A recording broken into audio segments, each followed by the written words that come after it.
Assalamualaikum warahmatullahi wabarakatuh. Para peserta webinar Kabupaten Sukoharjo. Siang ini bersama saya Iwan Dwi Wahyu Anggoro, akrab dipanggil dengan Iwan Kaul, wartawan Jawa Pos Radar Solo. Siang ini kita bersama Pak Ketua Bawaslu Kabupaten Sukoharjo, Pak Bambang Muryanto. Ada juga Bang Cecep,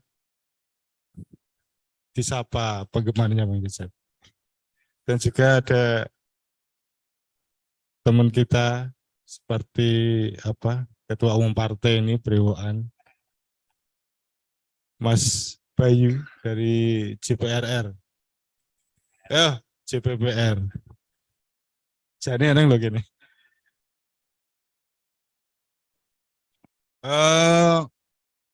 Yang pertama mungkin ini temanya kan tentang coklit dan kawal hak pilih. Nah, yang pertama mungkin kita kasih dulu paparan dari sejauh mana sih proses sampai bulan Maret ini. Mungkin Bang Cecep bisa dimulai. Terima kasih Mas Iwan Kaul dari Jawa Pos Radar Solo. Selamat siang, salam sejahtera buat kita semua. Namo Buddhaya, Om Swastiastu, salam kebajikan, salam sehat. Assalamualaikum warahmatullahi wabarakatuh. Alhamdulillah pada kesempatan kali ini kita diberi nikmat, di antara nikmat sehat, sehingga kita dapat melaksanakan diskusi terkait dengan pelaksanaan coklit oleh KPU, PPK, PPS, dan juga Pantalih. Yang kedua, saya ucapkan terima kasih kepada Bawaslu beserta jajarannya, sehingga kita bisa bertemu, berdiskusi kembali dengan tema coklit kali ini bersama dari JPPR, Mas Bayu. Pertanyaan tadi terkait dengan sejauh mana pelaksanaan coklit oleh KPU. Pelaksanaan coklit oleh KPU saat ini sudah memasuki hari yang sejak tanggal 12 Februari sampai 14 Maret 2023. Jadi menjelang finish ini, Mas. Sudah hari ke-20 lebih. Pantalih ini, Mas Kaul, merupakan ujung tombak KPU dalam melaksanakan pemutahiran data pemilih. Pantalih memiliki tanggung jawab yang besar, yaitu untuk melaksanakan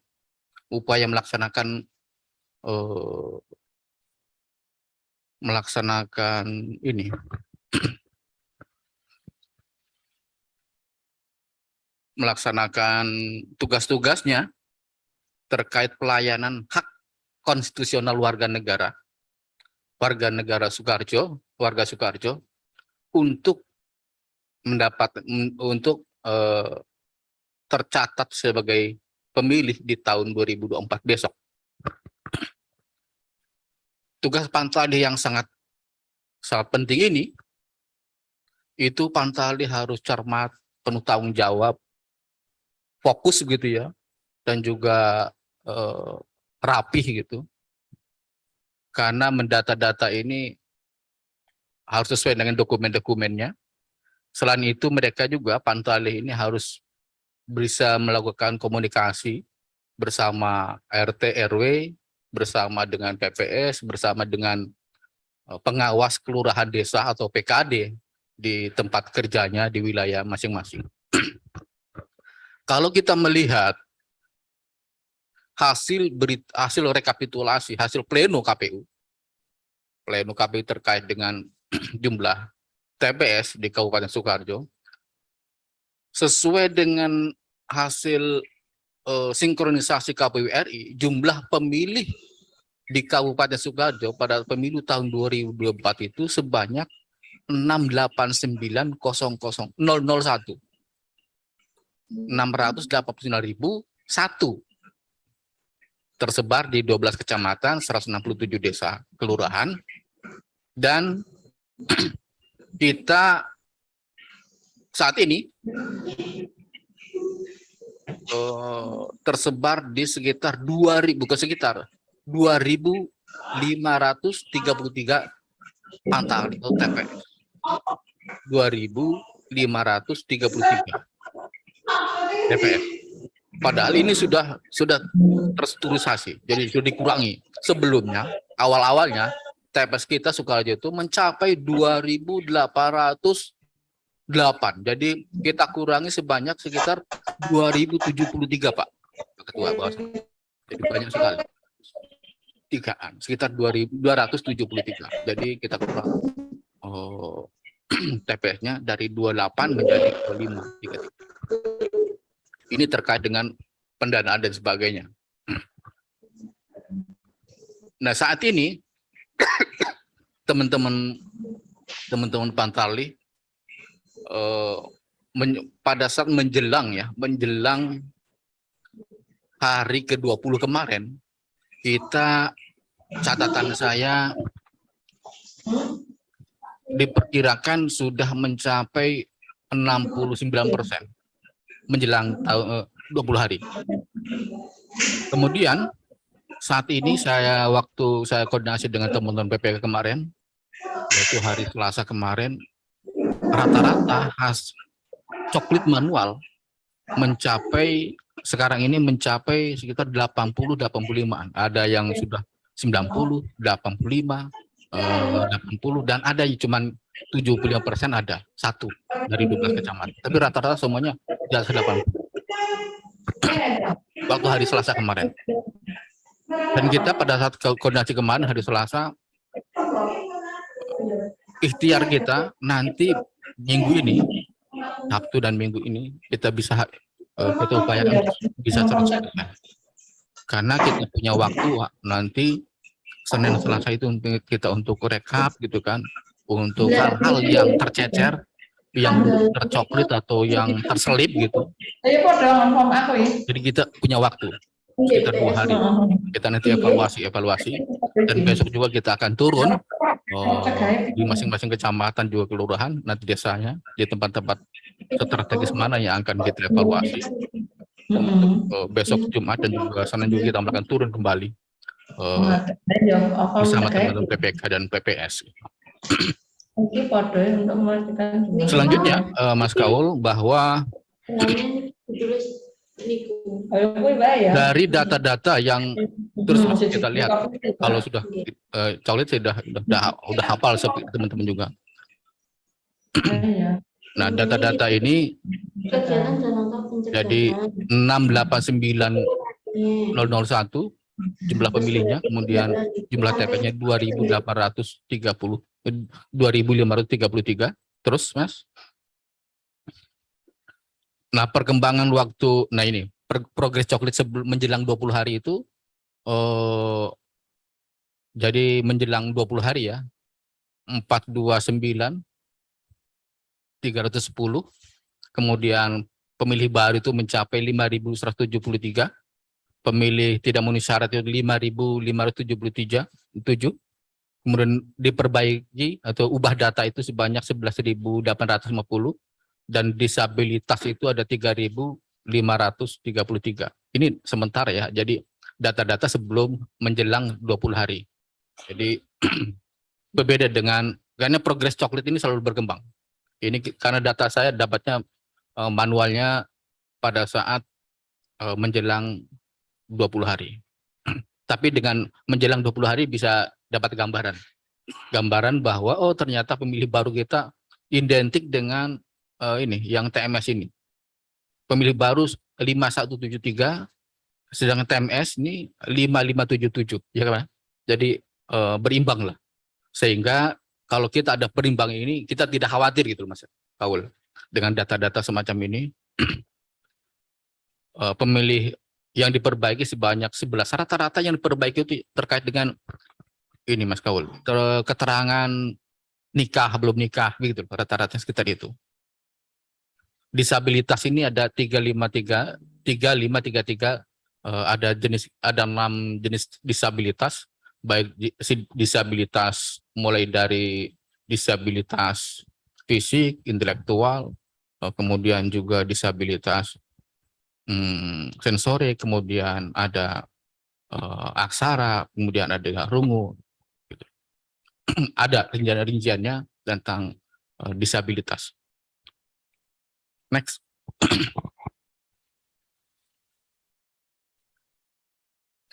Nah ini. Jadi lika-liku coklit ini yang saya tulis ada sekitar 10-an, tapi lebih dari 10 sebenarnya. Jadi ada warga yang tidak dikenal. Ada warga yang tidak. Kemudian juga ada disabilitas yang tidak mau dicoklit oleh keluarganya.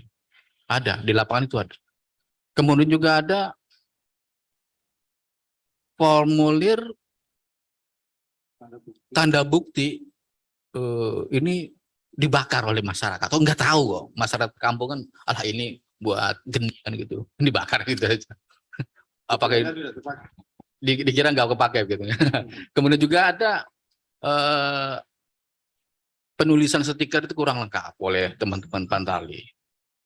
Dokumen Pantali kebanjiran pada saat kemarin banjir di sekitar kecamatan Gatak. Gitu. Jadi dokumen Pantali ini basah, harus kita ganti. Kemudian Pantali ada yang sakit, sakitnya opnam. Terus juga ada yang Pantalinya mendukung calon DPD kemarin, gitu kan? Ada juga Pantali yang masuk sipol. Jadi hal-hal dinamika semacam ini dinamis di coklit 1 bulan ini, dan kita ganti Mas Kaul, ganti untuk teman-teman Pantali, walaupun mereka pada saat pencalonan Pantali tanda tangan independen bla bla bla bla gitu kan, tapi pelaksanaan ada 1-2 masuk. Kemudian ada juga pemilih rumah yang gedong-gedong itu di sekitar Baki, Grogol gitu kan, Gata, yang susah Pantali untuk masuk. Kita bersama dikawal dengan Pak RT dan juga Satpam kan, kadang-kadang begitu.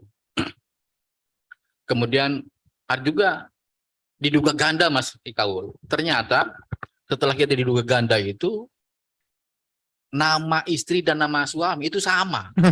Bener, ini lucu gitu. Ada gitu. Nama suami dan nama istri sama. Padahal kita dari awal, ini ganda ini kelihatannya nih. Ganda ini, Pak Ati, masa nggak ganda ya, ternyata suami istri sama. Namanya Sri Lestari. Sri Lestari itu bisa laki-laki, bisa perempuan ternyata. Lalu ada yang ngaku-ngaku punya NIK, ternyata belum rekam KTP. Ada. Iya, biasa saja dia NIK-nya orang lain gitu. Lalu ada itu.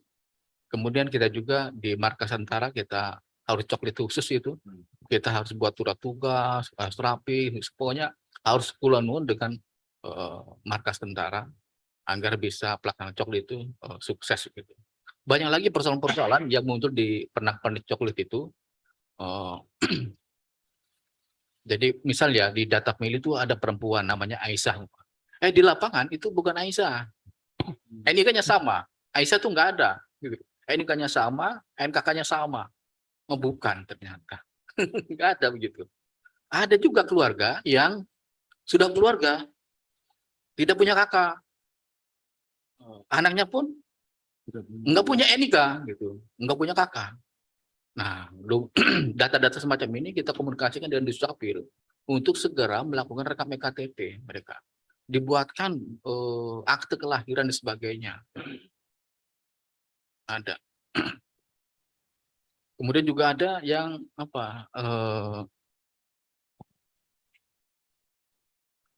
data-data yang berkaitan dengan umpama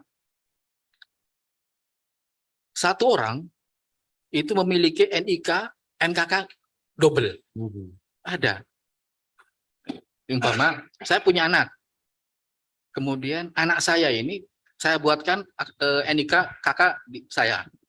Nah kemudian anak saya ini diambil oleh adik saya umpama, karena adik saya nggak punya anak.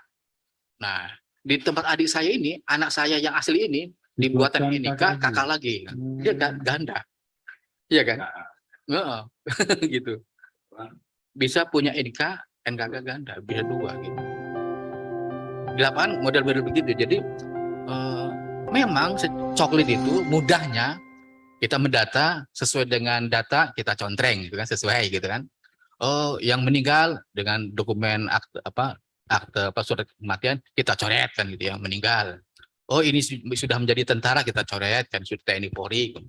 Itu mudah kalau artinya hanya mudah. Oh, ubah data, sudah nikah belum nikah diubah datanya. Oh, iya, ubah NIK-nya kakaknya, alamatnya itu standar, mudah apa. Tetapi praktek di lapangan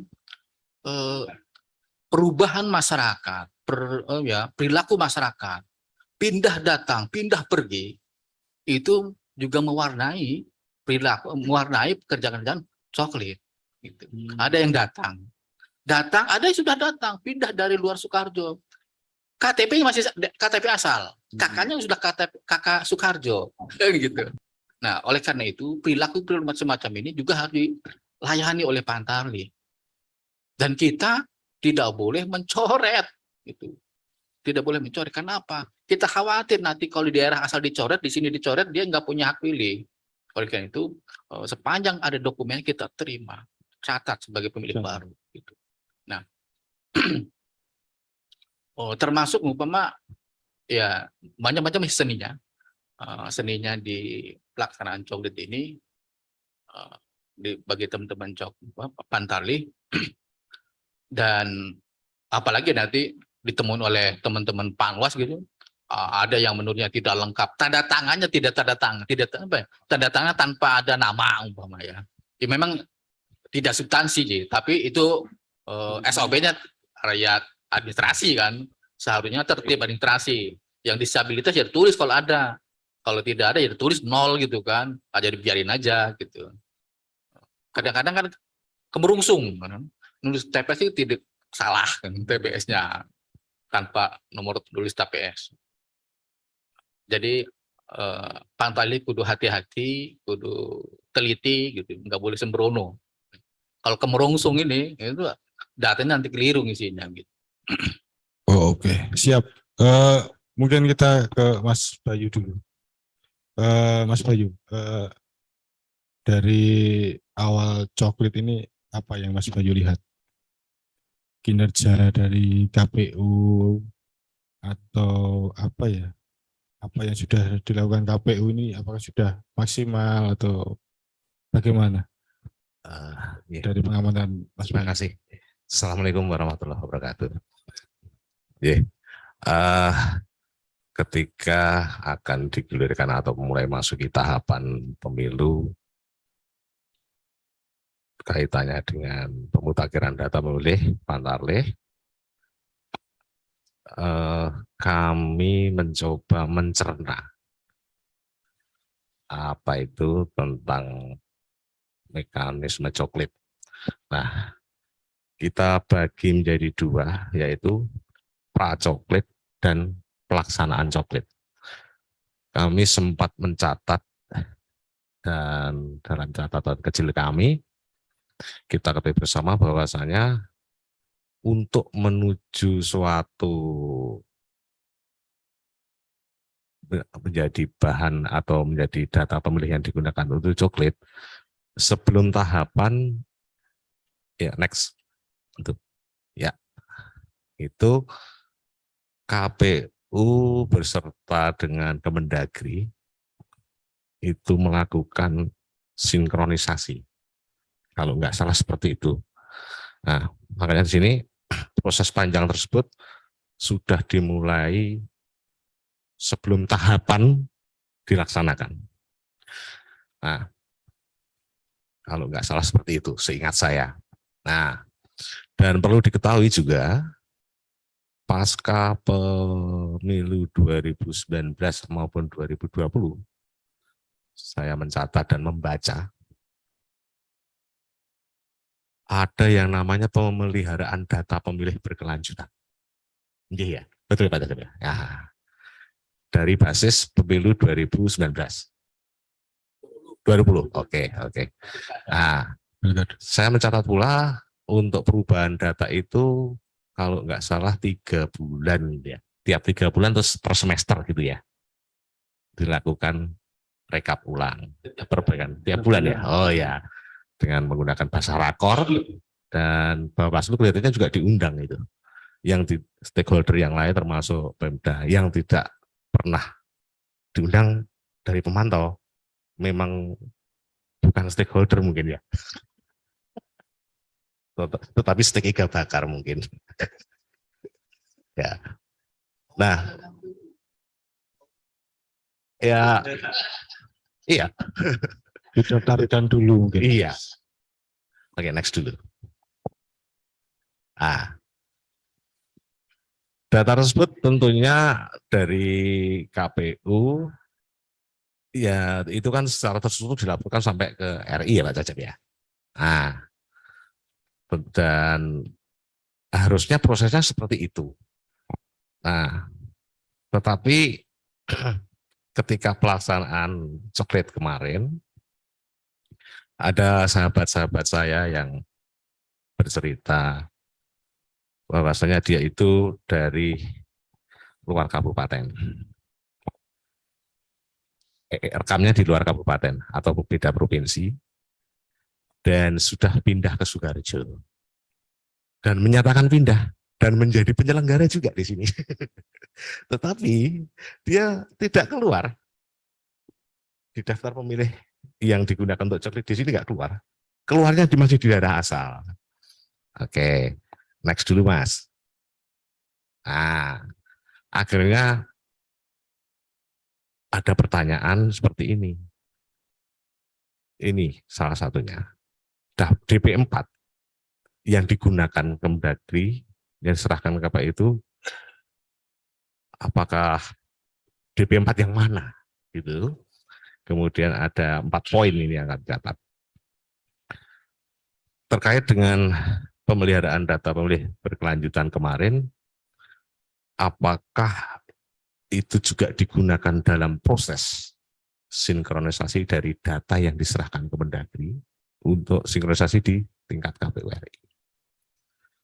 Nah, itu pertanyaan ketiga. Dan yang terakhir, bahan DPS atau daftar pemilih yang digunakan coklit sampai dengan hari ini, itu hasil sinkronisasi murni DP4 atau yang bagaimana? Nah, ini ngen pertanyaan kami. Nah, otomatis, next Mas. Nah, kadang timbul pertanyaan di dalam sahabat-sahabat pemerhati pemilu. Jangan-jangan masalah data warga negara kita ini masih amburadul Mas gitu. Morak-marik. Atau rekan-rekan yang melakukan tugas sebagai penyelenggara pemilu terkait pemeliharaan data pemilih kemarin hanya sebatas suatu kegiatan seremonial belaka. Seperti itu. Nanti itu bisa dijawab. Ya, ini pertanyaan yang kami saring. Batin. Iya, batin. Karena banyak yang cerita gitu. Tak simpulkan seperti ini. Oke, next. Nah, ini catatan-catatan kecil yang sempat kami rekam dari masyarakat maupun dari petugas Pantarlih.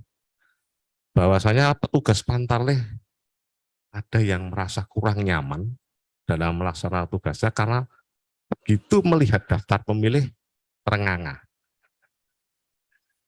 Ada apa? Saya tanya. Terlalu banyak atau gini, malah yang seperti itu petugas Pantarlih sing mudeng Mas. Yang tahu cara kerja, yang tahu malah banyak cerita. Nek sik rak mudeng los. Pokoknya sesuai iki centang, corek, gawe surat seperti itu. Kalau yang tahu pasti mencermati. Kaitannya dengan ini. Dalam satu TPS sekarang berapa Pak? Saya nggak update itu. 2533. Enggak, untuk satu TPS-nya berapa? 300 kan? Nah, oke. ada satu RT itu yang terpecah belah, melompat sana, melompat sini. Nah, apakah yang menjadi pertanyaan teman-teman petugas itu, landise itu ketika memetakan sejumlah sekian ribu TPS, ratus TPS itu, apakah tidak menggunakan peta wilayah? Sama-sama Gayam. Misalnya Gayam. Kalau Gayamnya yang di dekat Gudang Sari dengan Pulau Sari, oke, nggak masalah. Jauh ya. Tapi perilaku masyarakat kan berbeda. Ini loh. Kadang jadi males untuk melangkah rel misalnya, itu udah males. Itu. Apalagi melangkah jalan gede. Itu memperhatikan aspek itu. Ketika saya ditanya, ya saya nggak bisa jawab. Saya hanya mencatat aja keluhannya. Kemudian yang sempat saya catat, ketika petugas diberikan Pantarlih itu diberikan tugas tambahan menggunakan e-cuklit aplikasi. Dia perlihatkan seperti ini loh Pak, muser-muser aplikasinya. Dia masukkan NKK. Harusnya dalam satu NKK keluar NIK-NK yang tergabung dalam satu keluarga. Oke, bisa. Begitu ditik satu, misalnya oke, simpan. Itu mau balik lagi nggak bisa. Nah ini ada juga petugas yang tidak mempunyai sarana yang mewadai untuk aplikasi tersebut. Mereka kesusahan. Maksudnya spek HP-nya tidak bisa. Ada lagi sinyal yang tak terlihat, wah, pakainya jaringan apa, provider apa kok undel-undel seperti itu. Saat itu berarti kendalanya beberapa. Kalau yang tadi muser mungkin menurut saya itu mungkin aplikasinya ya, atau servernya yang dari pusat, kan itu terpusat ya Pak Cacat. Digunakan banyak orang. Iya, se-Indonesia. Berat. Itu. Nah, begitu saya melihat ketika ada petugas Pantarlih datang, coba Mas, saya lihat daftar pemilihnya. Ya jelas, makanya kok dosa enggak. Karena apa?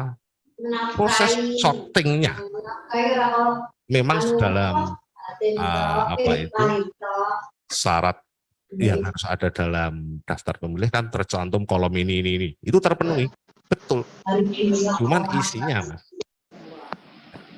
Misalnya NKK 1 berisi 5 NIK, RT-nya 1 misalnya. Ngisore itu ada NKK 10 langsung. Nah, kan melompatnya ya mesake lah. Ya betul, isinya betul, cuman apa salahnya toh gitu loh. Maksud mereka itu seperti itu. Nek diurutke nyambut gawe ku penak gitu. Maksudnya pantatnya seperti itu Pak Cacat. Oke, coba sampaikan ke kawan, ini nanti menuju ke DPS masih bisa diperbaiki untuk proses sortingnya. Tak jawab seperti itu. Oke, next. Nah, ini stiker coklit kurang informatif. Bukan masalah pengisiannya Pak Cacat kalau ini. Ini tidak mencantumkan nama desa. Iya. Ya kan? Nama desa kan nggak ada. Alamatnya nggak ada. Nama kecamatan nggak ada. Alamat yang punya kakak tidak ada. Ini sama. Indonesia sama. Nah, kita kalau begini, ya kalau dengar, ini ngarangan Gayam, ikulah saya ngerti, itu yang tahu. Misalnya penjenengan ke daerah saya, ini Gayam mau duduk, kan nggak tahu kalau seperti ini. Ini. Nah, yang sering kelupaan diisi itu nomor 6 itu. Disabilitas itu sering gitu lalai. Oke. Terus kemarin sore ada info masuk. Satu rumah ada 3 stiker coklit. Mungkin maksudnya 3 kakak. Logikanya kalau terpasang dalam rumah yang sama, itu kan dalam satu TPS. Ini TPS-nya beda. Ini ya lucu ya. Kok bisa? Ya kenyataannya seperti itu Pak. Waduh. Ya, oke, saya catat aja. Saya nggak bisa ngasih putusan, Pak Cecep. Hanya sekedar menampung. Oke, next. Nah, ada yang sempat bertanya terkait dengan pelaporan. Pemahaman ini ada rekan atau sahabat saya dari jaringan saya, tapi tetangga provinsi kita. Nah, kebetulan saya berkomunikasi di sana. Petugas Pantarlih, kalau yang di tetangga kita itu melakukan pelaporannya ini harian ini akumulatif. Jadi ketika dia ditanya, ini hari ke-20, langsung tahu. Sekian di coklit. Nah, di Sukarjo saya lihat itu harian. Jadi ketika ditanya, hari ini harus rekap dulu. Ini bagaimana? Saya kurang tahu ya ini. Oke, nanti Pak jabarkan biar kita sama-sama paham. Yang ngawasi juga dong. Masyarakat juga mudeng. Oke, next. Nah, termasuk ini. Timbul pertanyaan yang saya panah merah itu. Itu yang dimaksud daftar pemilih, kalau bisa di zoom aja gitu. Itu kan mencantumkan daftar pemilih yang ada di KTPL kan, sama apa itu? Nggak kelihatan. Lebih tinggi. Itu. Dan daftar potensial pemilih, berarti pemilih baru kan. Nah, ini yang dimaksud itu apakah memang seperti ini, atau pemilih yang KTPL maupun yang potensial pemilih dikurangi yang TMS. Ada yang mengutarakan seperti itu. Ya mbok tanya ke PPS, saya jawab itu aja ya. Itu Mas, pernik-perniknya. Jadi menafsirkan sendiri-sendiri. Seperti itu. Oke, next. Ya, ini. Secara global, kalau tadi Pak Cecep ada 10 apa tadi, saya juga 10. Ya. Penjelasan punya pengalaman, Pak Bawas juga punya pengalaman, saya juga ada pengalaman. Pada tahap coklit ini ada 10 kerawanan, salah satunya yaitu tidak mencoret pemilih yang tidak memenuhi syarat. Tidak dicoret. Banyak. Ini Anda berdasarkan pengalaman. Ada lagi mencoret pemilih yang MS. Iya, ada. Ya, semoga di Sukarjo tidak banyak dan tidak terjadi. Kemudian karena saat ini dibekali dengan teknologi, Pantarlih itu melakukan coklit rada rasa-rasen, tidak door to door. Kemudian kami lanjutkan yang keempat, kadangkala ditemukan petugas itu sok ngelerwake, nyepeleke. Jadi dia hanya ala kadarnya, tidak pakai identitas, dan kadang perlengkapannya ditinggal rumah dulu, nanti disebar dikirim lain hari. Seperti itu Mas. Kemudian yang nomor 5, Pantarlih tidak mendatangi pemilih secara langsung dengan berbagai alasan. Rata-rata ini kesehatan, dan dia merasa menguasai medan, tahu wilayahnya. Seperti itu. Padahal itu kan ya tahu, tapi kok nggak pas lah, tidak sesuai SOP ya Pak Cecep. Yang kemudian, nah ini yang parah, dan saya pernah mengetahui Pantarlih menggunakan jasa pihak lain.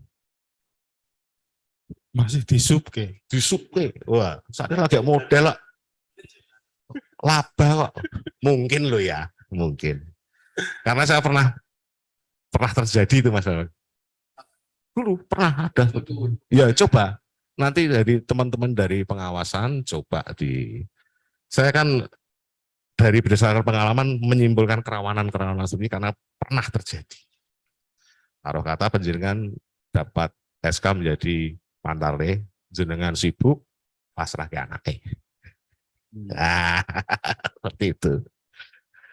Kemudian petugas tidak menindaklanjuti masukan atau tanggapan masyarakat.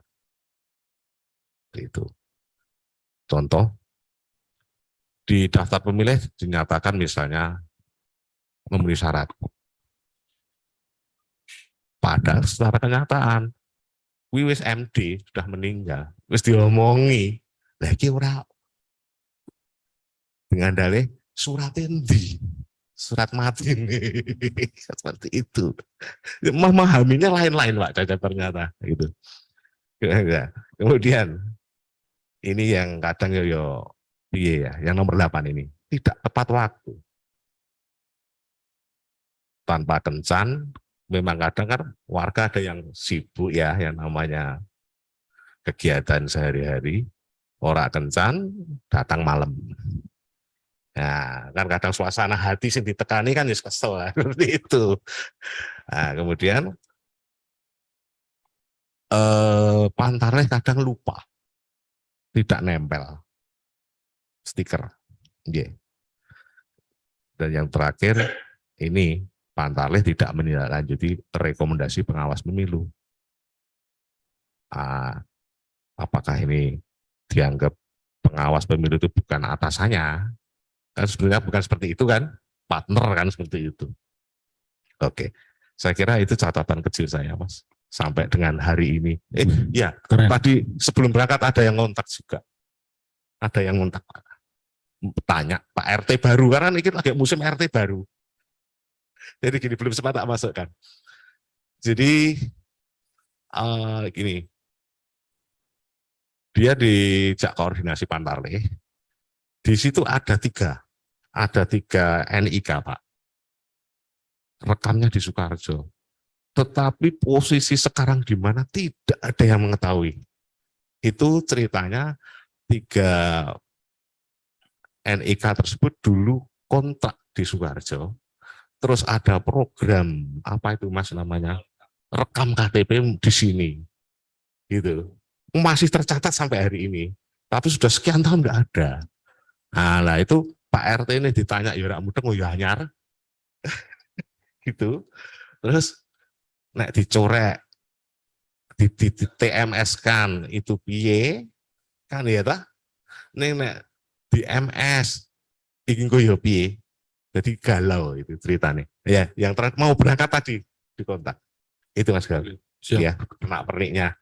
Oke, menarik sekali pembahasan dari Mas Bayu. Banyak hal-hal baru mungkin bagi saya. Lanjut Mas Bambang. Silakan. Bawaslu ada temuan apa ini dari Coklit dan kawal hak pilih? Ada berapa saper? Terima kasih Mas Iwan. Assalamualaikum warahmatullahi wabarakatuh. Selamat siang teman-teman, narasumber, Mas Cecep, Mas Bayu, Mas moderator, Mas Iwan Kabul, dan rekan-rekan semuanya, sahabat Bawaslu beserta ngulik pada siang hari ini. Jadi secara umum bahwa pelaksanaan pemilu ini kan sebuah constitutional engineering gitu ya, konstruksi hukum yang digunakan untuk melaksanakan pemilu. Dan kerja-kerja pemilu itu adalah kerja-kerja administratif dan pengolahan data. Ini yang harus dipahami, jangan sampai nanti ketika rame di belakang, itu cuma masalah administrasi, itu cuma perbedaan data. Karena yang diurusi terkait pemilu adalah itu, administrasi dan data. Ini secara umum. Begitu pula dengan tahapan saat ini ya, yaitu pemutakhiran daftar pemilih. Secara umum, hakikatnya pemutakhiran daftar pemilih ini sebuah hal yang mudah sebenarnya. Bagaimana warga negara yang memenuhi syarat itu harus terdaftar di daftar pemilih, dan warga negara Indonesia yang tidak memenuhi syarat itu tidak terdaftar di daftar pemilih. Untuk syarat dia menjadi pemilih itu saya kira kita sudah makfum semuanya, kita sudah hafal semuanya, gitu ya. Nah, tinggal bagaimana kita mendorong itu semua. Kesadaran masyarakat, kesadaran petugas. Dari proses pengawasan ini, dan di PKPU dijelaskan, dalam pemutakhiran daftar pemilih itu dilakukan dengan cara pencocokan dan penelitian atau istilahnya coklit gitu ya. Dan coklit itu dilakukan dengan cara door to door. Nah, itu secara prinsip umum pelaksanaan coklit. SOP dasarnya itu yang harus dilakukan. Nah, dari hasil pengawasan kita ini berapa berjalan mungkin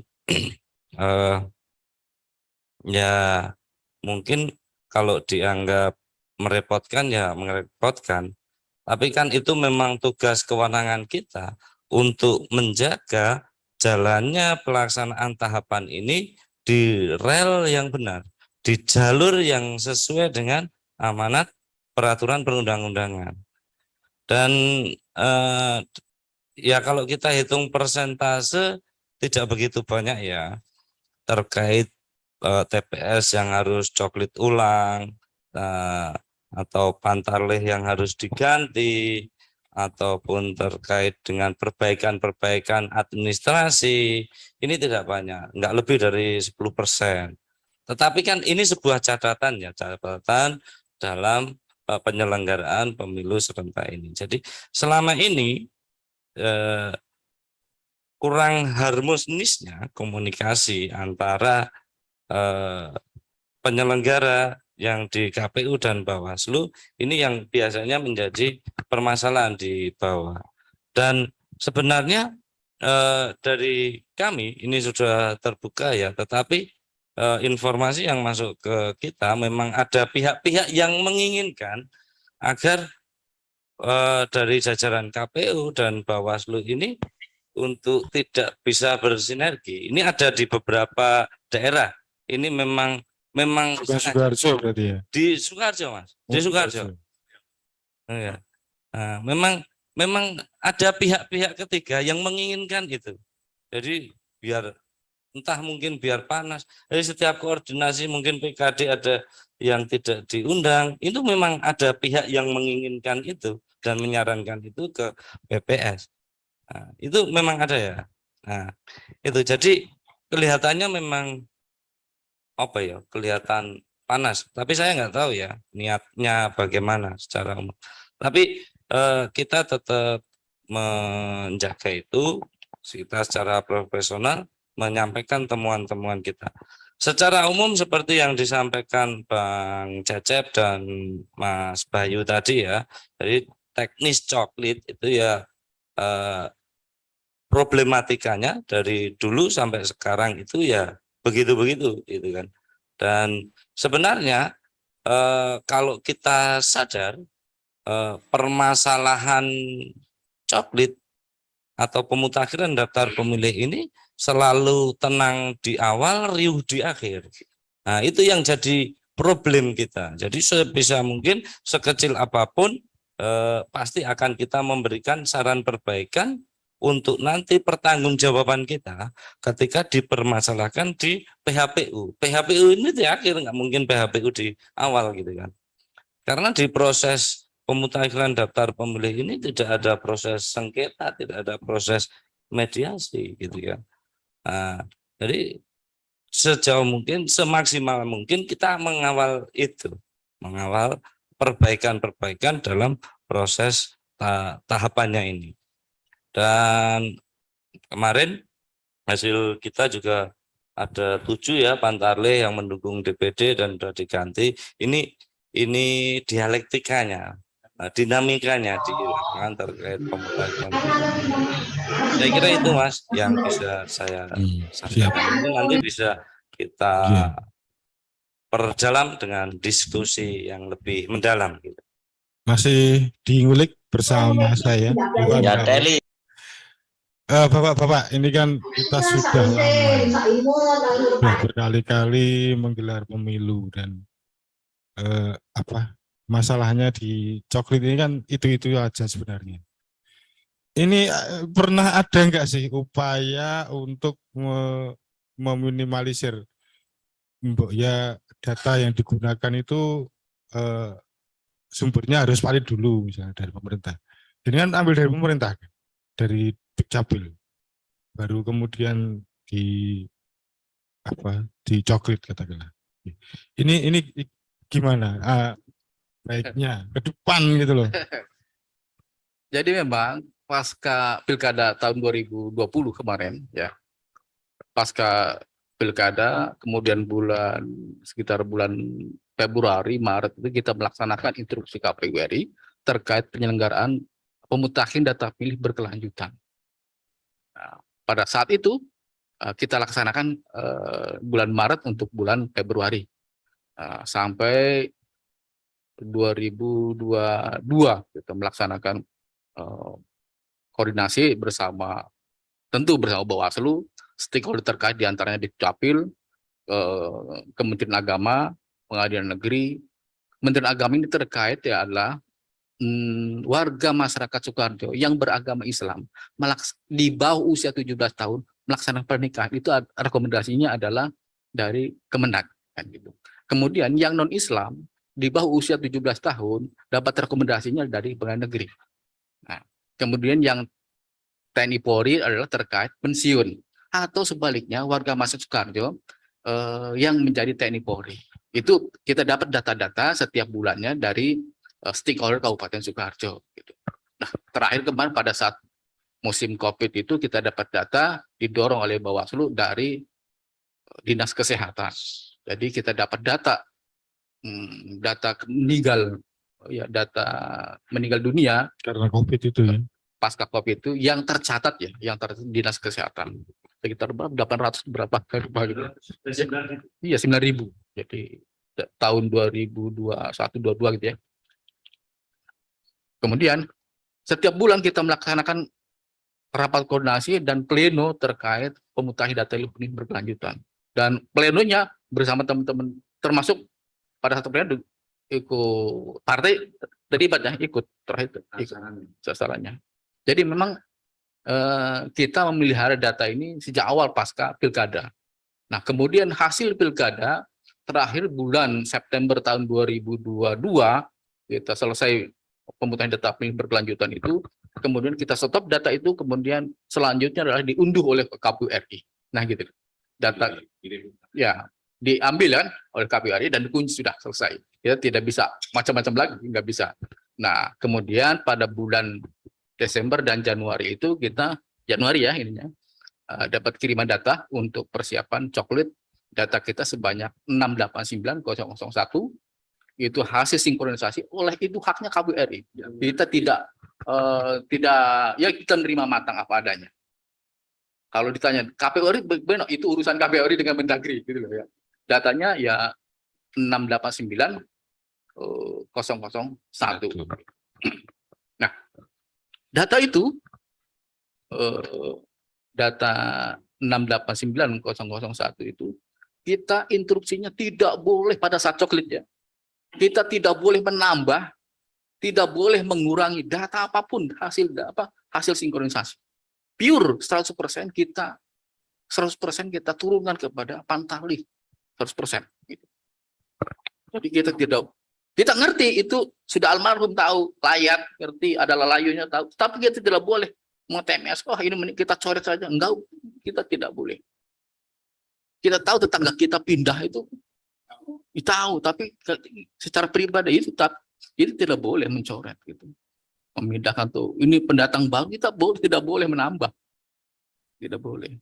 Kita tahu saudara saya itu usianya besok sudah 17 tahun, tapi saya tidak boleh untuk menambah.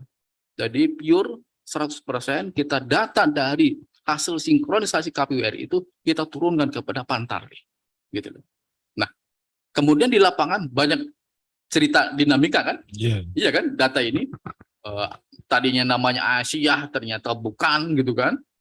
Ini apa adanya kita terima data Aisyah gitu kan. Kemudian ada kakak, ternyata ini bukan kakak saya, kok ada di tempel. Nah, itu terjadi. Kita terima apa adanya gitu. Oleh karena itu salah satu saringan terpenting dari tahapan inilah yaitu coklit itu oleh Pantali. Pantali yang melakukan perubahan-perubahan oleh Pantali gitu. Dirubah oleh Pantali. Yang berwenang untuk melakukan perubahan itu ya Pantali. Pantali. Ya Pantali, kita percaya kepada Pantali untuk melaksanakan tugas-tugas dari KPU ini untuk coklit ini. Nah, pasca nanti hasil pasca coklit nanti ada laporannya Pantali, laporan dari Pantali itu ada yang per hari ke PPS, ada juga memang ada yang 10 hari. Ada, termasuk dinamikanya di masing-masing kelurahan desa lah. Tidak saklek-saklek amat gitu. Kalau Pantali yang rajin tiap hari dia bikin laporan. Gitu. Ada yang 5 hari sekali, gitu.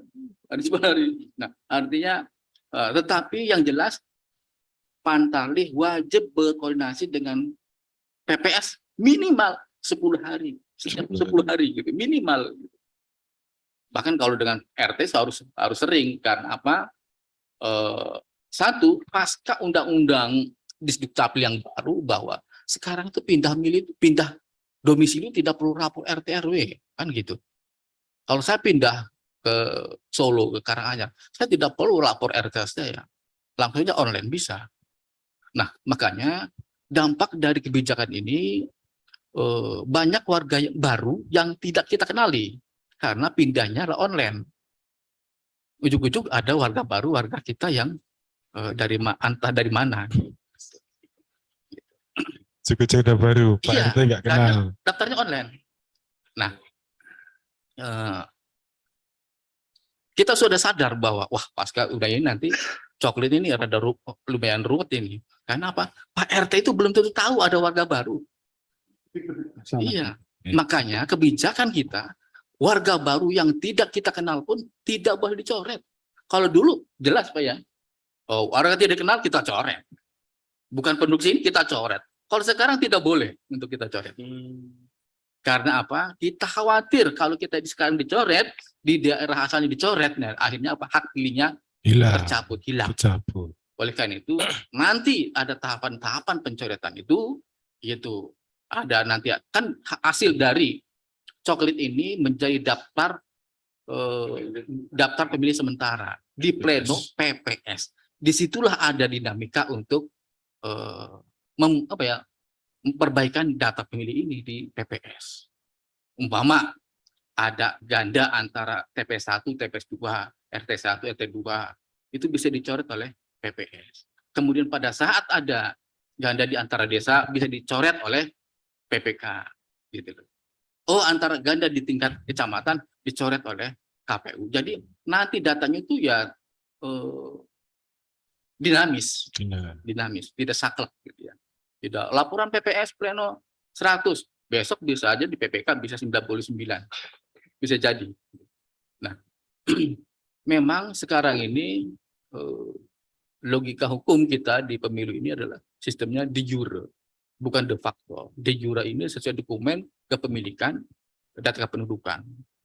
Betul, si Puran itu sudah meninggal, tetapi kalau ahli warisnya tidak melaporkan kepada pemerintah setempat bahwa si Puran itu sudah meninggal, belum atau memiliki surat keterangan meninggal, masih itu oleh Disdukcapil tetap dipelihara.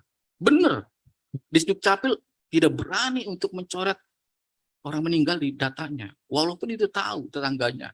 Tetapi sistemnya adalah sistem de jure. Oleh karena itu, saya sarankan kepada Pantali, pada saat menemukan hal di mana ada pemilih yang sudah meninggal dunia, maka kita tanya kepada keluarganya, apakah ada surat keterangan kematian? Oh, tidak ada. Apakah ada surat keterangan dari rumah sakit? Nah, itu bisa. Nah, termasuk kita juga sudah siapkan form, ya, surat keterangan form dari misal TPS 1 yang meninggal berapa? 5. Oh, dicatat dulu 5. Gitu ya. Nanti kita sampaikan ke RT, ke kelurahan, minta tanda tangan. Pak, ini warga TPS ini sudah meninggal dunia. Itu baru kita de jure gitu. Nasional. Nah, artinya kita tetap akan menggunakan sistem de jure itu, meyakini itu. Nah, Tapi kalau umpama ada sekitar Lelayu, enggak apa-apa. Ada Lelayu kita catat aja. Nanti kita tanyakan ke keluarganya. Kan rata-rata kalau warga Soekarjo, rata-rata ya, rata-rata kalau yang meninggal itu pasti dibawa ke rumah sakit. Kan rata-rata begitu. Rumah sakit. Sekarang udah Soekarjo udah kota ya. Rumah sakit sudah banyak. Jadi rata-rata kesadaran untuk kesehatan tinggi. Jadi ada yang meninggal, ada surat keterangan kematian dari rumah sakit. Itu sangat sangat penting. Itu nanti data yang sudah diperbarui oleh Pantarlih ini nanti bisa diminta Dukcapil enggak, atau kita serahkan kembali ke Dukcapil enggak? Kan cerita. Jadi enggak, nanti semuanya dapat, tetapi ada saatnya. Jadi ini adalah tahapan coklit. Kemudian setelah dicoklit, selesai rampung pada tanggal 14 besok selesai, kemudian ada tahapan selanjutnya yaitu Pantali kan lapor ke PPS, ke desa untuk direkap. Semua laporan Pantali itu diterima oleh PPS dan direkap oleh PPS. Nanti PPS melaksanakan yang namanya rekapitulasi dalam sebuah pleno PPS, dihadir oleh Pantali, oleh PKD, gitu kan. Kemudian juga oleh partai politik di tingkat desa, stakeholder di desa, pemerintah desa. Itu dihadiri. Nah, itu ada apanya pada saat pleno itulah akan terjadi dinamika di dalam sebuah forum terkait dengan apakah penambahan data, ubah data, atau pencoretan data. Itu disitulah formalnya sebuah mekanisme tahapan pemutahiran data. Gitu. Nah, selanjutnya nanti dinaikkan ke PPK dan KPU. Menjadi yang namanya daftar pemilih sementara. Nah, setelah KRI nanti turun lagi namanya daftar pemilih sementara hasil. Nanti di DPS ini nanti turun lagi ke desa, kelurahan, kecamatan, ke KPU, namanya nanti akan kita uji publikkan di setiap desa kelurahan. Hasil uji publik ini ditempel di setiap tempat strategis. DPS ini diuji publikkan, mendapatkan masukan masyarakat termasuk JPPR, mencermati. Ya, manfaatkan di situ forumnya gitu, agar betul-betul aspirasi ini masuk gitu.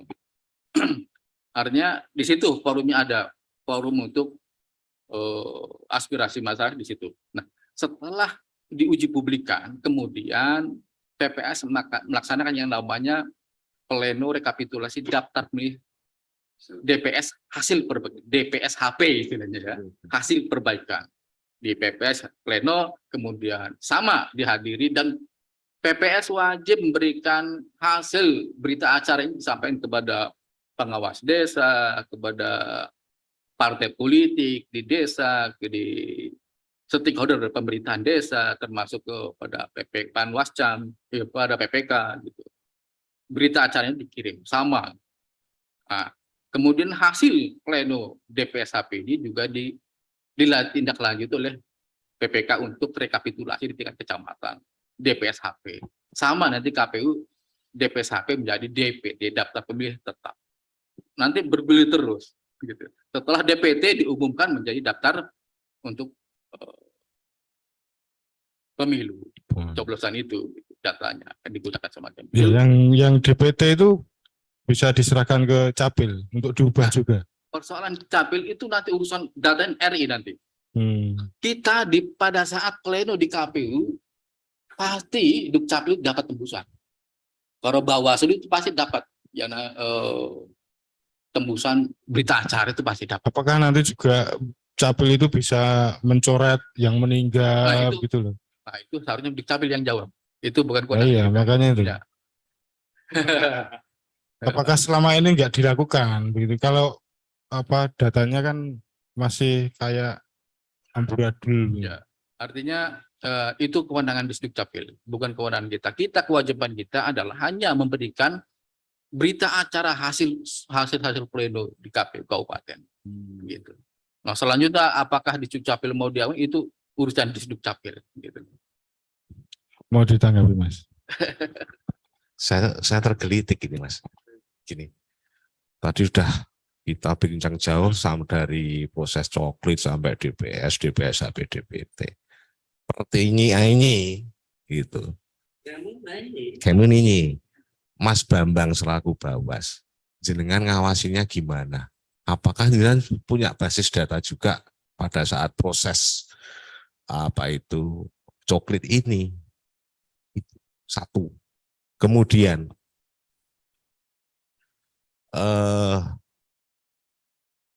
tadi ada yang namanya pemeliharaan data pemilih berkelanjutan ya Pak Cecep ya. Nah, antara hasil pemeliharaan dengan DP4 yang diunduh, yang digunakan sulit, apakah tiap daerah tidak mengadakan analisis? Kan jenengan wajib ngunduh kan? Nah, sementara jenengan juga tadi melaksanakan pemeliharaan data pemilih. Ini signifikan enggak perbedaannya? Satu. Ini untuk penjenengan. Untuk penjenengan, nggih. Kemudian begitu DP4 diunduh, apakah tidak diperkenankan selaku penyelenggara pemilu maupun pengawas pemilu menganalisa untuk internal untuk mempermudah jajaran ad hoc yang di bawahnya? Oh, kis ganda, aku menemukan ganda sak mini. Oh, kis mutar misalnya, TMS sak mini. Kan kita punya data berlanjutan. Kan seperti itu Mas Gawge. Ini logikanya wong manto kan seperti ini. Kita analisa dulu. Oke, tetap yang diturunkan pure 100% DP4 yang dari KPU RI. Cuman apakah tidak diperkenankan kita menganalisa punya data sanding untuk bekal pantarlih, kan lebih mempermudah. Kalau bisa dipermudah, mengapa dipersulit, kan seperti itu. Hanya itu Mas Gal. Monggo ditanggapi. Nggih. Pak Bambang dulu. Kamu nanya. Ya. Jadi gini ya, kita sudah menganalisa ya, dari DPT terakhir, 2 pemilu terakhir, pemilu 2019, pemilu 2020, dan bahan coklit kemarin. Grafiknya pemilih ini ya turun, naik lagi gitu ya. Karena secara umum di 2019 itu DPT-nya itu 669.000 sekian. Di DPT pemilu bupati itu 660 sekian. Turun kan, turun 9.000-an. Nah, tapi ini untuk bahan coklit atau bahan DPS yang untuk dilakukan coklit ini naik lagi menjadi 689.001. Tapi dari total itu ada yang menarik ini. Dari total 689.001 itu ada 4 kecamatan itu yang turun penduduknya. Nah, kita analisa itu. Ada di Nguter, Bulu, Weru, Tawangsari. Itu penduduknya turun. Yang paling banyak itu Nguter. Ada 2.800 pemilih berkurang dari DPT Pileg Pilpres. Berturunnya hampir 3.000. Nah, kalau di total di Bulu, Weru, Tawangsari itu ya sekitar 2.000 juga. Nah, ini ada apa? Nah, ini kan yang jadi kita fokus kita menjadi akhirnya kita juga memfokuskan titik-titik ini. Karena kita dalam memetakan ini kan paling enggak ketika pengawas ini melakukan pengawasan kan juga sudah mempunyai arah dan sasaran ya, arah dan sasarannya. Makanya sudah kita petakan. Dan titik-titik ini sudah kita tandai ya untuk jadi fokus kita. Terkait tadi yang ditanyakan Mas Bayu ya, terkait data sanding. Kalau saat ini kita malah lebih enak Mas. Jadi kita tidak terbebani untuk ikut mencermati by name bahan DPS, nah, gitu kan. Tapi nanti kita akan ikut mencermati ketika itu sudah jadi DPS kalau kita diberi by name oleh KPU. gitu kan. Selama ini, saat ini fokus kita ini terhadap ketaatan petugas Pantarlih, terutama khususnya terkait dengan mekanisme tata cara dan prosedur. Nah, makanya kita boleh dikatakan kejam lah di situ. Karena tugas kita yaitu saat ini terkait sanding data ngapain? Wong kita juga personil terbatas, gitu kan? Personil terbatas. Pantarlih itu 1 TPS 1 orang. Kita pengawas ini cuma jajaran terbawah itu cuma 1 pengawas di desa kelurahan, gitu kan? Ya kalau mungkin di desa Tegalmade yang cuma ada 6 TPS nggak masalah. Tetapi kalau di Cemani, Makamaji, Kartosuro, Palur, 30 TPS. ya itu mungkin nanti sebelum selesai coklitnya selesai dia Sudah selesai. pemetaannya belum selesai gitu kan. Jadi kita fokus itu. Jadi tapi nanti ketika kita sudah ada data DPS baru nanti kita ikut pencermatan.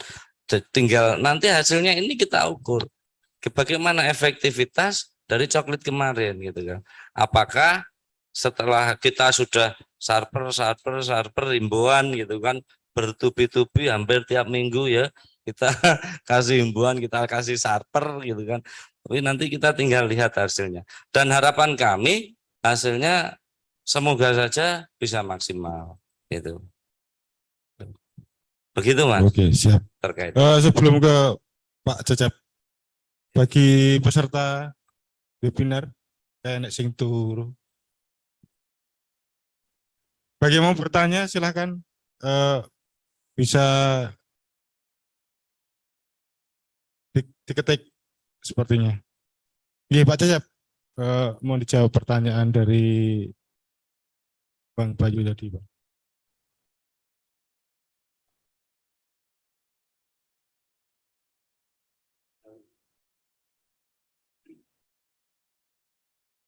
Tadi tentang apa Pak?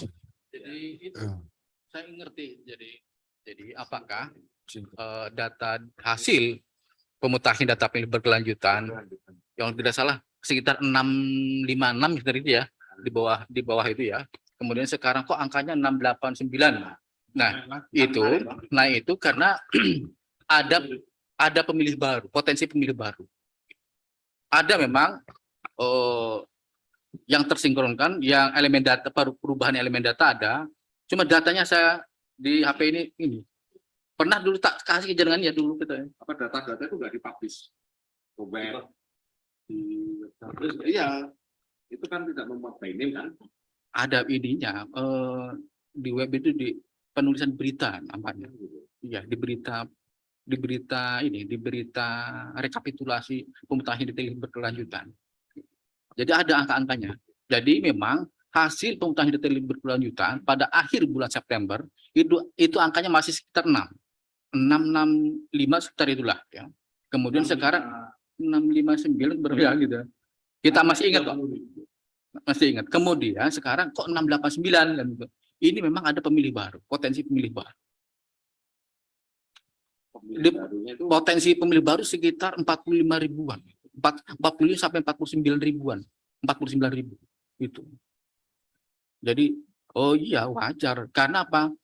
Kita pada tahun 2021 diperkirakan oleh Disduk Capil itu pada saat pemilu 2024 itu mencapai 700-an.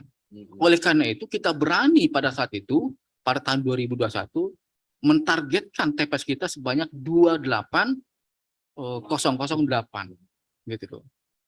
Kita targetan itu. Karena apa? Kita memprediksi bahwa TPS kita jumlah pemilih kita sebanyak 700 ribuan. Ternyata setelah hasil sinkronisasi oleh KPU RI sebanyak 689 gitu. Turun. Gitu. Oke, ada pertanyaan enggak ini Mas?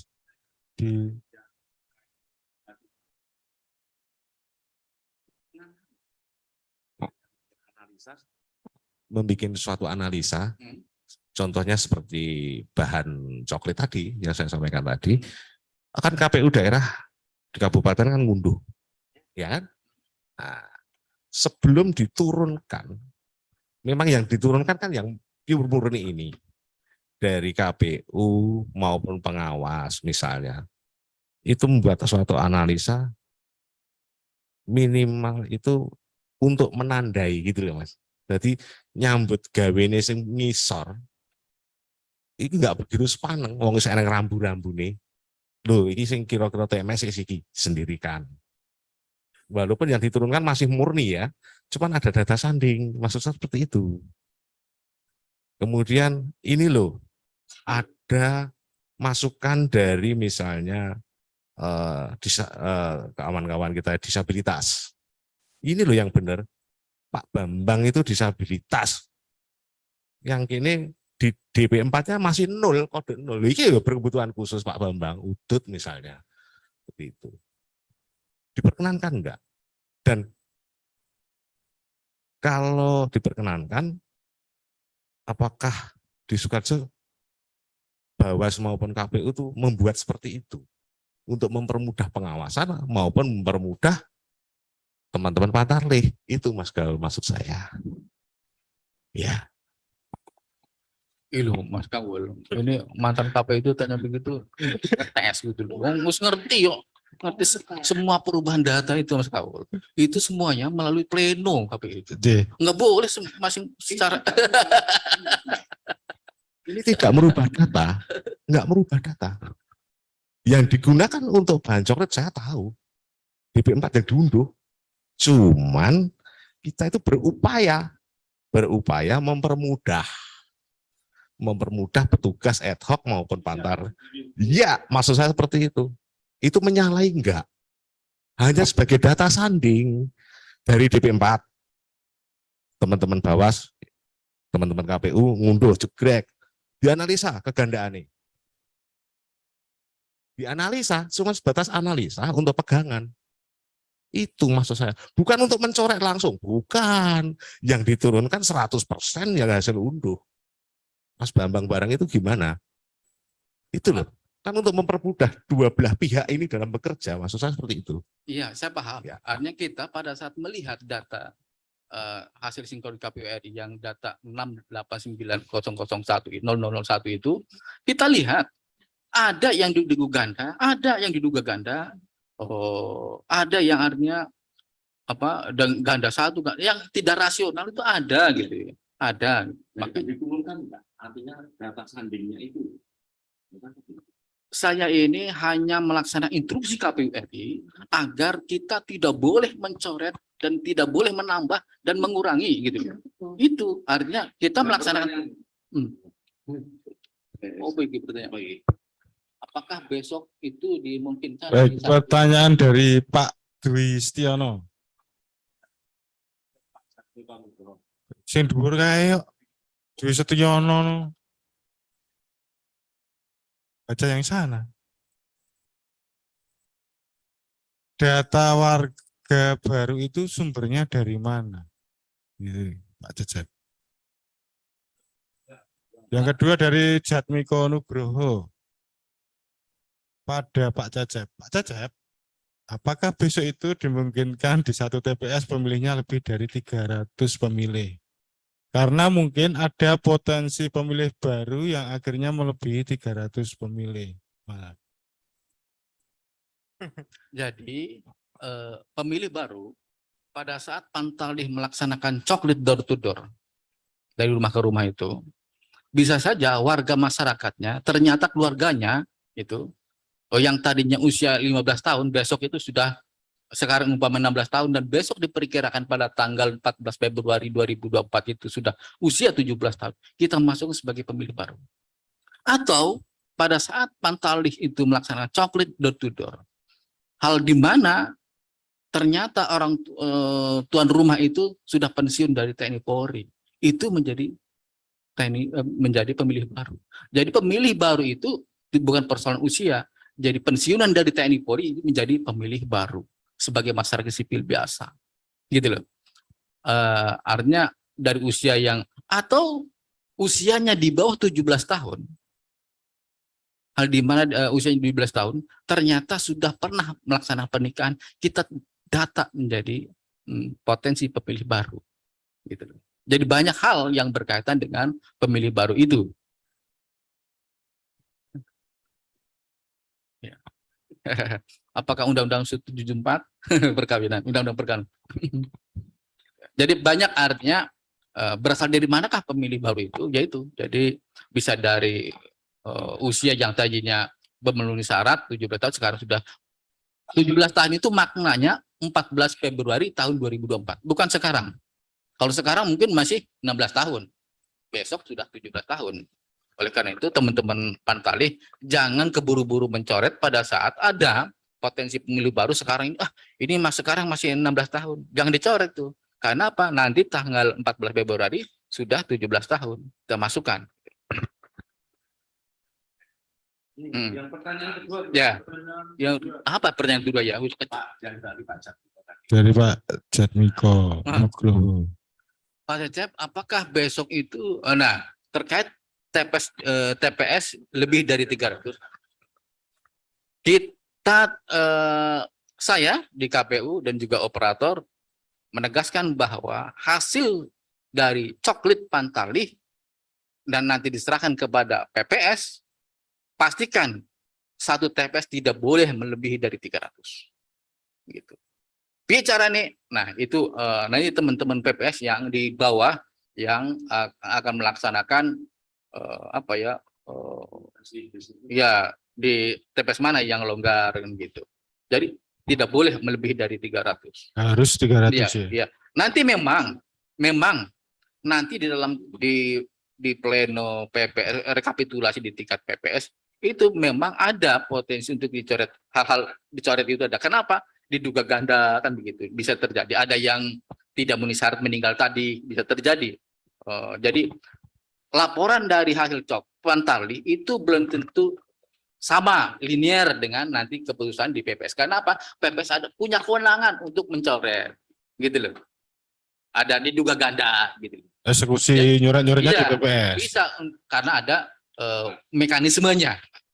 Bukan ada mekanisme, bukan sekarang, tapi nanti. Ngoten Mas Jatmiko. Pak Cecep, Pertanyaan selanjutnya. Dear Pak Cecep, pemetaan TPS itu berdasar apa sih Pak? Berdasarkan nomor KK atau jarak domisili pemilih ke TPS-nya? ya, jadi memang pada saat pasca ya, sebelum kita coklit, ada yang namanya tahapan yaitu di internal pemetaan TPS. Nah, pada saat pemetaan TPS, kita dulu, artinya sebelum Pantalih lahir dan juga PPS lahir, belum ya, bahkan PPK pun setengah lahir gitu ya. Jadi tengah-tengah, jadi PPK itu satu sesuai dengan regulasi, jadi satu TPS tidak boleh melebihi dari 300, ya maksimal 300. Kemudian perhatikan letak geografis, mempermudah pemilih dalam satu TPS dan tidak boleh memecah kakak dalam beda TPS. Jadi satu kakak itu harus satu TPS gitu. Nah, kita lihat ya, kita bandingkan antara Sukoharjo yang daerahnya yang insya Allah Sukoharjo tidak seperti daerah-daerah lain yang kita bandingkan dengan Wonogiri yang luar biasa harus naik turun gitu kan, geografisnya susah gitu kan. Kalau kita landai-landai saja, paling perbedaan kita hanya dipisah oleh jalan, dipisah oleh rel kereta gitu. Bukan pergunungan, perkebunan, pegunungan, bahkan lautan, tidak seperti teman-teman Cilacap. Dari menuju TPS itu berjam-jam. Kita mah tidak, Sukoharjo mah tidak. Paling 10 menit, 20 menit sampai gitu kan. Jadi perhatikan tentang letak geografis. Nah, patokan kita tetap artinya tidak boleh melebihi satu TPS diri boleh melebihi 300. Jadi kemarin itu dampak dari restrukturisasi TPS yang tadinya 2.800.008 kita menjadi di restrukturisasi menjadi 2533. Ini sungguhnya dampak dari restrukturisasi kebijakan KPU RI agar kita upaya penghematan agar TPS ini jangan terlalu gemuk. Kata kebataan tersebut, peran Bawaslu apa Mas?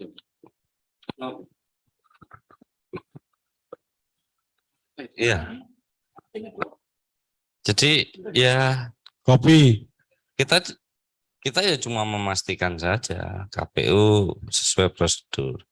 Tapi malah mematik pertanyaan saya ya terkait dengan apa yang disampaikan Pak Cecep tadi gitu ya, bahwa jarak ke TPS ada kedekatan istilahnya.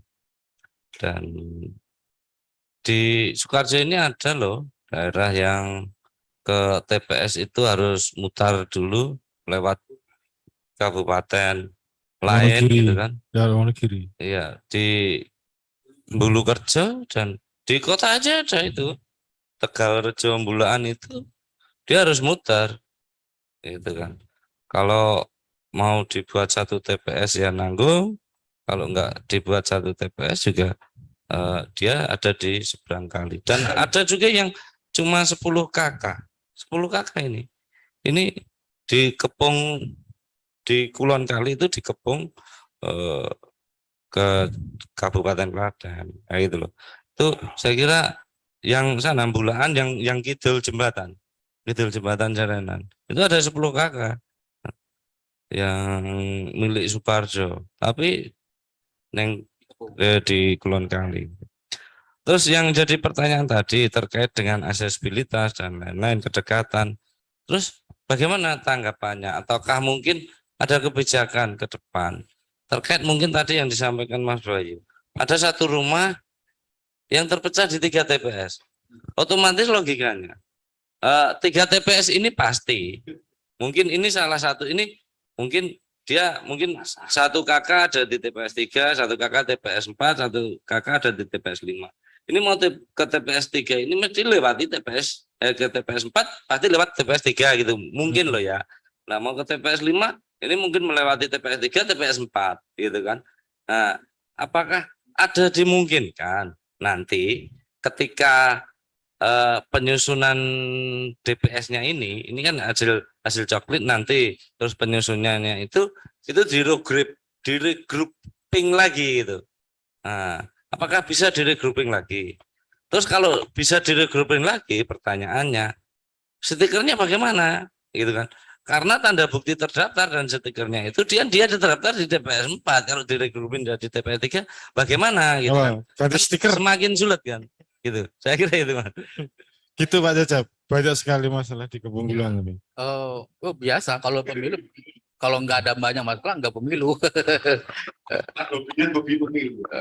Jadi kita pastikan kepada teman-teman pantai PPS dan PPK KPU bahwa kita konsisten untuk satu TPS 300 di bawah 300 bahkan maksimal 300 itu harus kita laksanakan pol gitu ya. Kita tidak boleh melebihi satu TPS 300 gitu. Ini memang dampak dari restrukturisasi. Kenapa sih terjadi si A di rumah itu ada tiga kakak lo beda-beda. Ini hasil dampak dari restrukturisasi yaitu restrukturisasi TPS itu yang tadinya 2833 28003 jadi 2800 menjadi 2500. Jadi ada 273 TPS yang hilang. Nah, harusnya dampaknya ini di situ. Karena menurut analisa keuangan satu TPS sekitar 15 jutaan anggarannya. Itu. Sebelum review, data awalnya misalnya tadi yang ABC yang beda-beda tadi sebelum regrouping itu apakah dalam satu TPS atau memang berbeda kan gitu.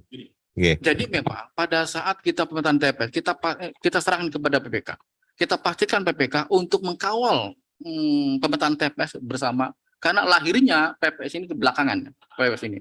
Jadi pada setengah-tengah jadinya TPS sehingga tidak teman-teman idealnya pemetaan TPS itu PPS karena PPS itulah yang mengerti wilayah. Tetapi ini pada saat lahirnya PPS itu pemetaan TPS sudah dilaksanakan sehingga idealnya kan begitu. iya tahapannya kan Harus gitu. Tapi ini tidak ideal gitu.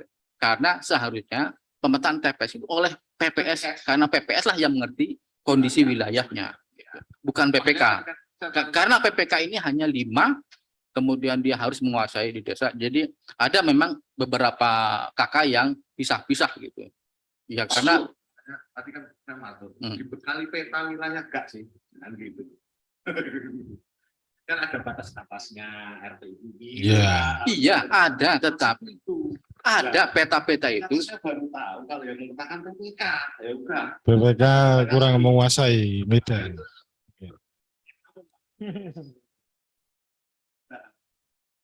PPK yang melakukan. Satu pertanyaan lagi Pak Cacap. Pak Cacap terus ini tahun ini Bawaslu nggak berani nanyain Pak Bambang.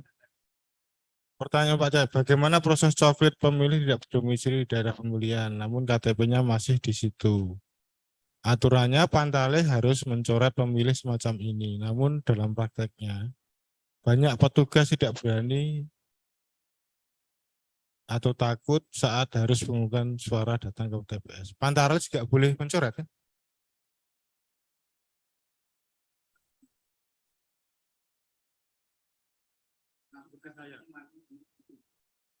Kayak Mas Tuhan.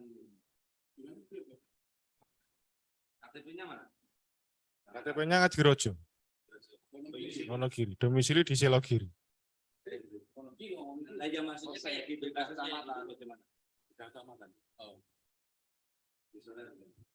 Tidak boleh dicoret. Sebenarnya pantalnya harus Kata siapa yang mencoret?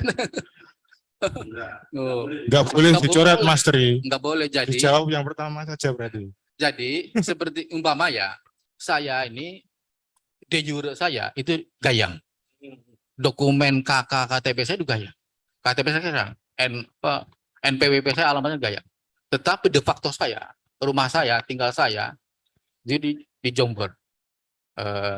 Jombor, Bendosari. Maka saya tidak boleh dicatat di Jombor, tetapi saya dicatat dari di Gayang.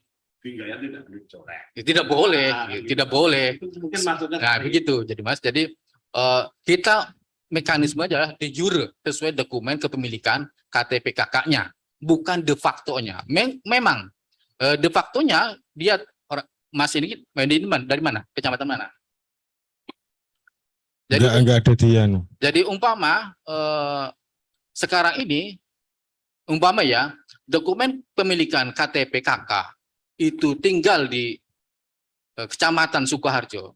Kemudian de facto-nya karena sering jualan macam-macam tinggalnya di Grogol, maka yang kita akui kebenarannya, yang kita catat, yang kita amankan datanya adalah di Sukoharjo, bukan di Grogol. Bukan de facto-nya, tetapi de jure-nya yang kita akui keberadaannya. Nah, perkara nanti setelah jadi DP atau DPT, oh Pak Cecep atau Pak Bambang, saya mau pindah memilih nih. Saya kalau di Sukoharjo lama, susah.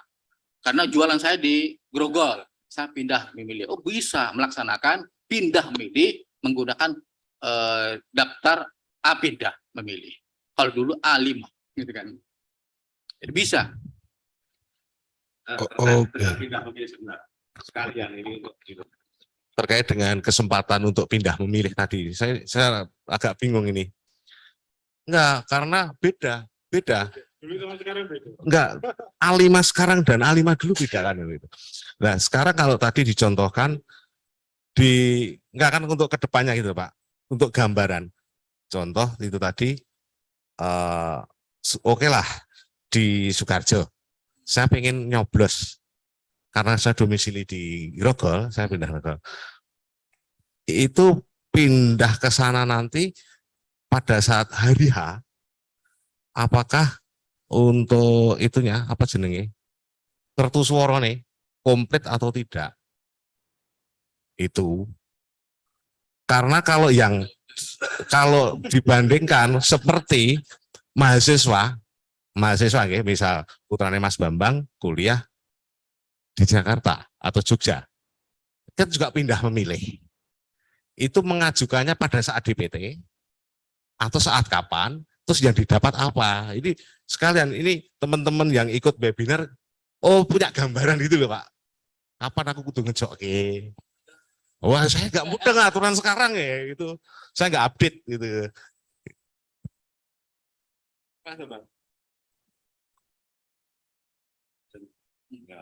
Pertanyaannya cukup ya, tinggal satu tok ya.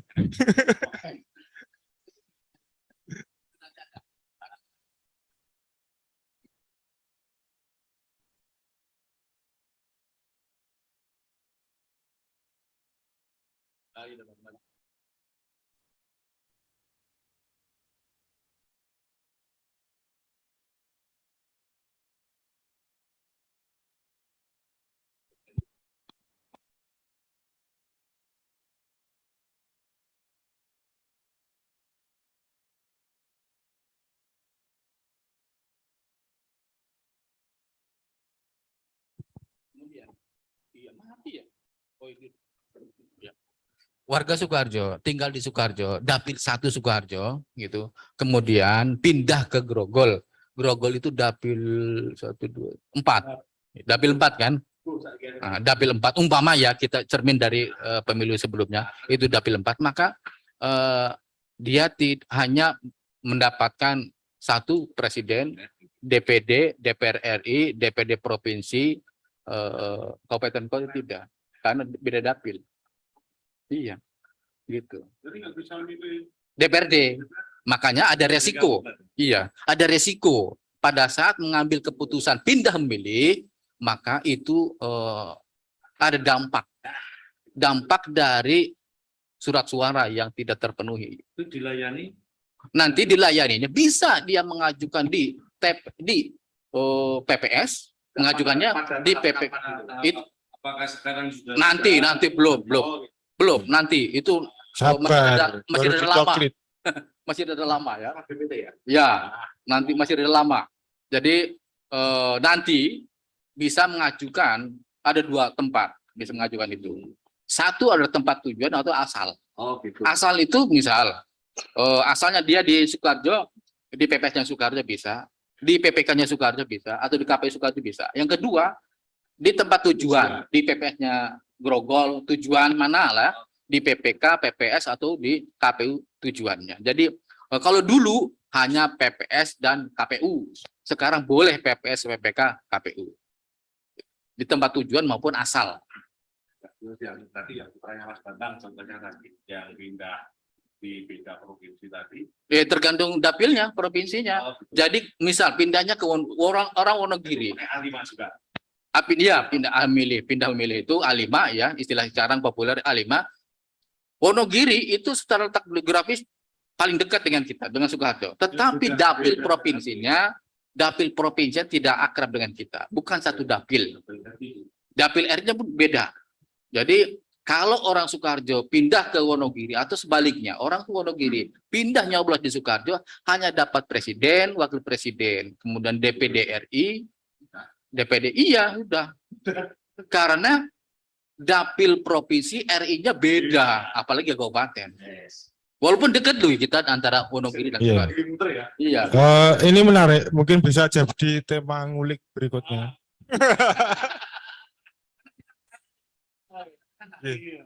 Pertanyaan terakhir, bagaimana nasib seorang yang terkena kekerasan seksual yang belum berusia 17 tahun? Kalau sudah nikah dan belum 17 tahun, kan dapat hak tuh. Terus nasib yang terkena kekerasan seksual dan punya anak namun belum 17 tahun. Sedangkan nikah belum 17 tahun aja diperbolehkan oleh pengadilan agama. Dapat dispensasi. Ini konteksnya di kekerasan Jadi seksual. mungkin maksudnya gini itu. Nah dia kekerasan dia punya anak, tapi kan dia nggak punya bukti kalau statusnya kan dia belum kawin. Nah, apakah ini juga boleh didaftar sebagai daftar pemilih atau tidak? Itu sih biasa. Dia mungkin ya begitulah beraneka ragam gitu ya. Monggo Pak. Sabar ya Pak. Kita kembali karena kita menggunakan sistem de jure ya sesuai dengan data kepemilikan, dokumen kepemilikan, maka kita mengakui yang kita akui adalah berdasarkan de jure-nya itu, data-data kepemilikan, kependudukan yang dia miliki. Umpama dia di bawah usia 17 tahun, tetapi sudah mengalami kekerasan seksual dan punya anak. Ya. Nah, kita sekarang sudah 17 tahun dan sebagainya. Sekarang di bawah 17 tahun ya. Sedangkan nikah di bawah 17 tahun. Nah, yang kita yakini kebenarannya adalah adanya surat dokumen pernikahan itu gitu. Kalau tidak ada dokumen pernikahan, kita tidak bisa menerima. Kalau nggak punya KTP ya berarti enggak. Ya. Nggak, Kalau nggak usianya 17 di bawah 17 tahun tetapi belum punya KTP, kita tetap usahakan kita data karena kita mendorong kepada Dukcapil untuk melaksanakan secepatnya rekam KTP dan didorong kepada si Pulan itu adik-adik kita yang usia 16 tahun sekarang dan besok 17 tahun segera rekam ektp gitu. Pasti artinya nikah siri kita tidak mengaku istilah nikah siri, yang kita akui adalah sesuai dokumen pemerintahan gitu loh. Oke, siap. Sudah menjelang pukul 3. Ini sangat menarik sebenarnya diskusinya. Berkembang terus. Ngulik berkelanjutan. Ada konklusi apa ini Bapak? Saran untuk closing statement.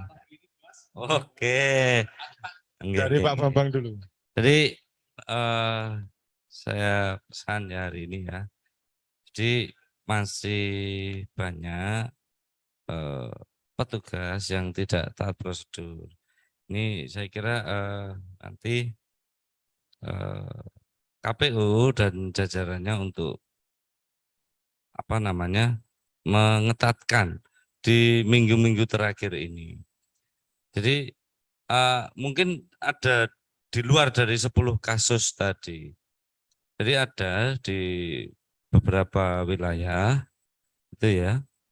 Laporan progresnya bagus, sudah 80, 30. Tetapi fakta di lapangan itu tidak, stiker sama tanda buktinya itu tidak dibagi.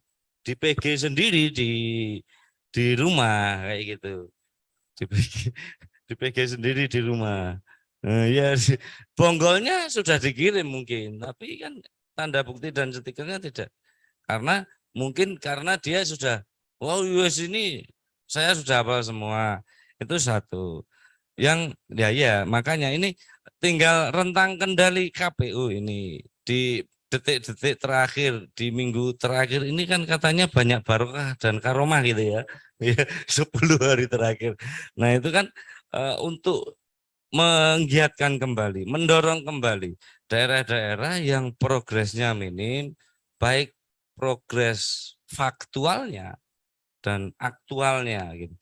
Karena prinsip dari pemutakhiran daftar pemilih ini kan akurat dan mutakhir. Jadi monggo, karena saya masih melihat ini kan model laporannya kan masih ABS gitu ya. Asal Bapak senang saja, laporannya baik-baik saja. Jadi itu.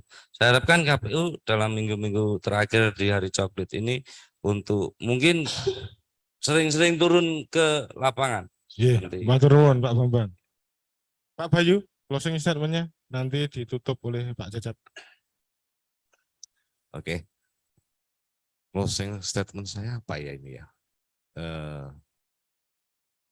Saya punya harapan rekan-rekan yang peduli tentang pemilu dan tentunya untuk kelangsungan kehidupan bernegara. Monggo yang bukan penyelenggara atau penjenengan sebagai pemilih, tetap partisipasi Anda, masukan Anda apabila ada sesuatu yang membuat seorang pemilih tidak nyaman, sampaikan ke KPU, ke Bawaslu, atau melalui sahabat-sahabat saya pemantau. Hanya itu saja. Terima kasih. Terima kasih Mas Kaul. Teman-teman, Bawaslu istilah apa? Teman-teman pemilih. Sahabat-sahabat pemilih, sahabat-sahabat Bawaslu, bahwa KPU menyatakan terima kasih kepada Bawaslu beserta Panwascam dan juga pengawas desa, kelurahan, PKD yang sampai hari ini setia melaksanakan dan juga melaksanakan pemantauan pendampingan kepada teman-teman Pantalih, PPKS dan juga PPK, sehingga kita harapkan pelaksanaan tahapan coklit ini sampai tanggal 14 Maret tahun 2023 menuju pemilu 2024 ini berjalan dengan sukses. Oleh karena itu, kalau ada hal-hal yang berkaitan di lapangan, temuan-temuan lapangan yang dikira ini adalah penting buat kepentingan data kita bersama, sampaikan data-data itu kepada bisa pada KPU, PPK maupun PPS, juga bisa kepada Pantalih bahwa ini belum dicoklit, si Pulan belum dicontreng dan sebagainya. Sampaikan. Kalau perlu ada data binding by address-nya lengkap gitu, sehingga kita mudah untuk memasukkan daftar pemilih menjadi, kalau dia belum terdaftar, menjadi potensi pemilih baru. Atau ada hal-hal lain tetangga saudara kita yang ternyata sudah keluar negeri, posisinya di luar negeri dan sebagainya, sampaikan saja dengan masalah. Kita kan apa, KPU Sukoharjo ini sudah mendapatkan juga permintaan data, bukan data ini, permintaan NIK, NKK begitu, data ya, data dari beberapa kabupaten kota di Jawa Tengah, khususnya adalah ada saudara-saudara kita, warga Sukoharjo yang sedang belajar di LP, gitu kan, di LP di kota Semarang, di Kabupaten Semarang, di Gerobokan, dan juga ini, dan ia pada saat ini juga harus dan berpotensi menjadi pemilih di LP, karena sekarang ini pemilu 2024 ada istilah namanya TPS di lokasi khusus. Nah, di TPS lokasi khusus ini adalah warga-warga Sukoharjo yang sedang binaan di LP, otomatis dipastikan pada tanggal 14 Februari tahun 2024 itu masih ada di LP, dia akan mencoblosnya adalah di LP, apakah di Gerobogan, di kota Semarang maupun di Kabupaten Semarang dan daerah lainnya. Nah, kita di KPU Sukoharjo tetap, apakah dia binaan ataupun jenis lainnya, tetap kita di KPU Sukoharjo tetap mendata seluruh masyarakat warga Sukoharjo yang telah memenuhi syarat. Perkara nanti ia nyoblosnya di LP kabupaten lain, nanti ada proses yang namanya pencoretan di KTP asal. Nanti kita berikan data-data kepada KPU kabupaten lain di Kabupaten Semarang, Kota Semarang, Gerobogan, dan juga tidak menutup kemungkinan biasanya menjelang itu ada permintaan data dari beberapa kabupaten yang orang Sukoharjo sedang melaksanakan memenuhi kewajibannya di LP, begitu Pak. Siap. Matur nuwun Pak Bambang, Pak Jajab, Pak Bayu. Terima kasih juga kepada seluruh partisipan ngulik pada sore hari ini.